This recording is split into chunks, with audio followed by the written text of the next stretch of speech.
G'day, Jason the Middle-Aged Gear Junkie here. Recently I purchased the D&M Drive by Keeley. This has developed a reputation over the last couple of years as being one of the best dual drive pedals on the market. But the question is, should I keep or sell? Here's my clean sound. I'm playing through my Fender Deluxe Reverb, and in honour of Dan Steinhardt, I'm playing my standard Telecaster.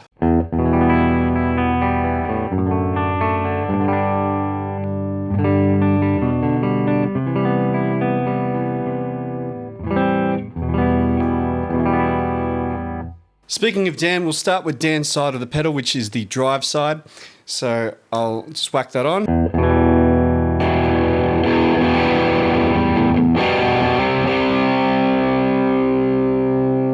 It's a bit bitey, so I'm just going to turn the tone down a little bit.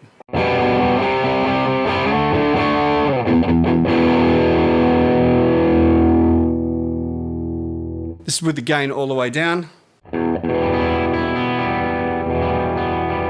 That's still a lot more gain than I expected.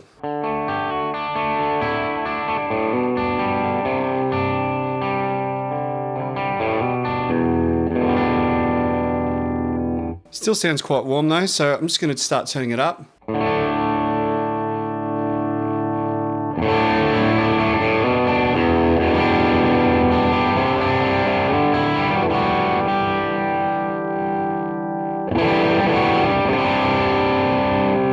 As we get closer to halfway, it's really starting to become a distortion now.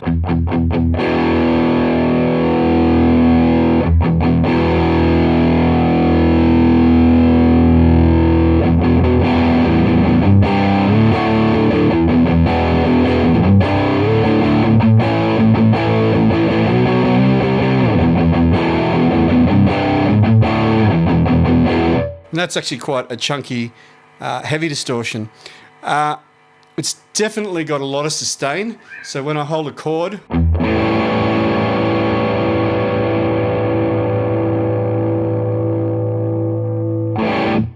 yeah, all the sustain is there.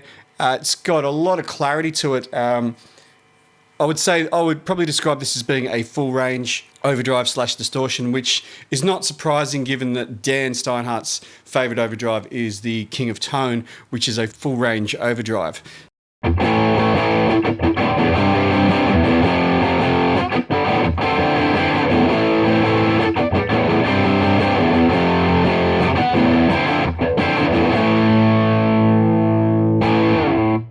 Lovely full range overdrive. Now, if I turn the tone up, I think it's really it's a little bit harsh. But if I switch over to the neck pickup, I think that it helps to warm it up a bit.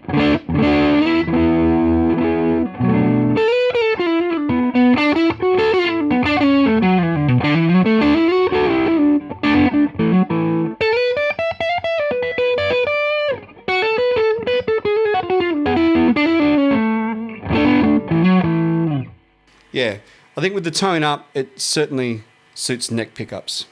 Now, Mick loves tube screamers and clones, and I've read in different places that this is a tube screamer circuit. I've also read that it's a clon circuit. I think it might be a hybrid of the two, but you guys can decide for yourself. So when I engage this, what you're going to find with the level at 12 o'clock being a boost, it's going to be really, really loud, so I'm going to have to back that off.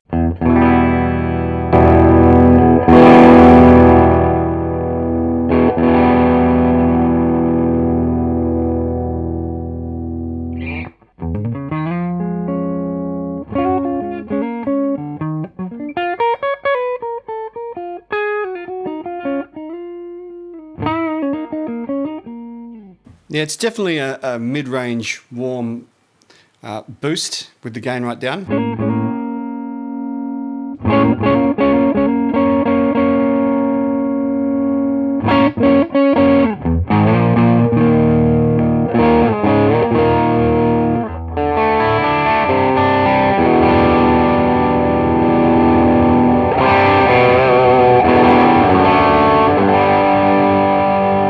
I think with the gain up, it starts to sound a bit more like a clon. It's got that sort of slightly aggressive, hard clipping sort of vibe that a clon has. But I think with the gain on the lower side of halfway, I think it's more of a soft clipper. So I really do feel as though this is some sort of hybrid between a clon and a tube screamer.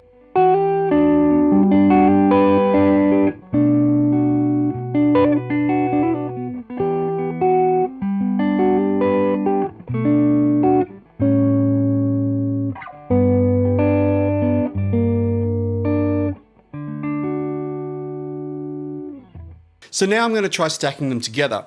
Now, I've did a video on gain stacking in which I explain I'm not usually after more distortion or more drive. When I gain stack, I'm trying to change the character of my overdrive as well as adding maybe a bit more saturation and compression. So I'm going to probably back the drive off. And the aim is I'm going to change the character of that to be a little bit more mid-rich.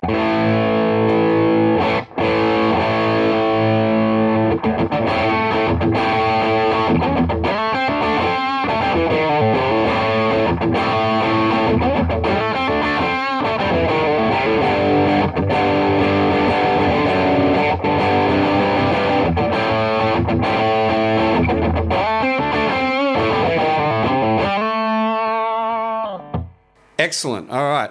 You'll notice when I turn the gain up, when I have both engaged, it will have less impact adding the boost to it.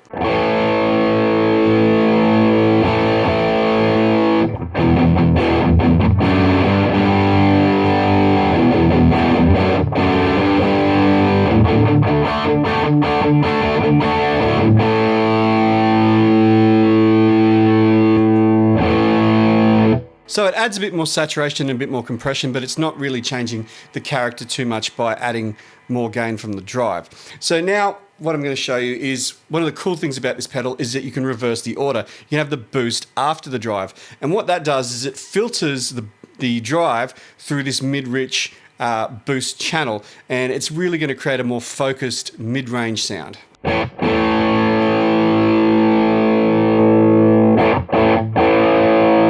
As you can hear, that makes a huge difference.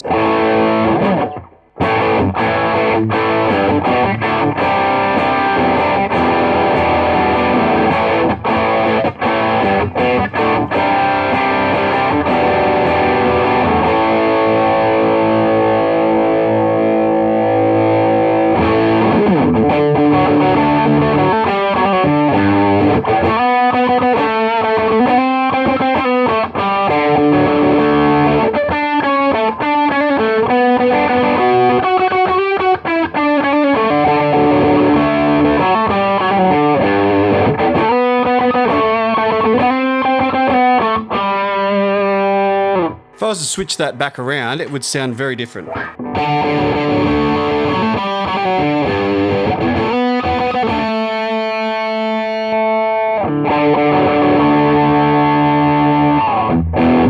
It really becomes mid-focused by having the boost after the drive. So I was impressed by the D&M Drive. It has some cool features. It's very well built, but most importantly, it sounds really good. The drive circuit here reminds me of a King of Tone on steroids. It's got a similar sort of frequency response with that sort of fairly transparent overdrive, but once you crank that gain knob past halfway, it's a distortion, and there's a lot of gain on tap. So the boost circuit, which is mixed side of the pedal, I think that it's somewhere between a clon and a tube screamer. I think that with the gain less than halfway up, I find that it's more of a soft clipper, and it's definitely got a smoothness to it. Once you get it over halfway, it becomes a bit more raspy, a bit like a clon does when you get the gain up there. It's definitely got a mid-range hump to it, and you notice that especially when you put the boost after the drive, and the drive is being filtered through that boost circuit, you get a massive amount of mid-range. When you put it in conventional order, when you engage the boost, when you've already got the drive happening, it gives you that just a bit of mid-range kick with some added sustain and drive. A number of people on the Middle Age Gear Junkie Facebook page have posted pictures of this in their rig. I've had people say that it's really great for sort of blues rock or classic rock, even people saying that, you know, this sounds really great for punk rock. And what that shows me is that it's a very versatile drive pedal that's got a lot of different sounds in it. And I think that, you know, we can all do with a good versatile drive pedal in our rig somewhere. So if you enjoyed this video, please give it a like. And if you haven't already, please subscribe. Remember, you can join the Middle Age Gear Junkie Facebook page by clicking on the link in the description. If you enjoyed this Keep or Sell video, I have plenty of others in my Keep or Sell playlist as well that you might want to check out. Other than that, my name is Jason. Have a wonderful day. See you later.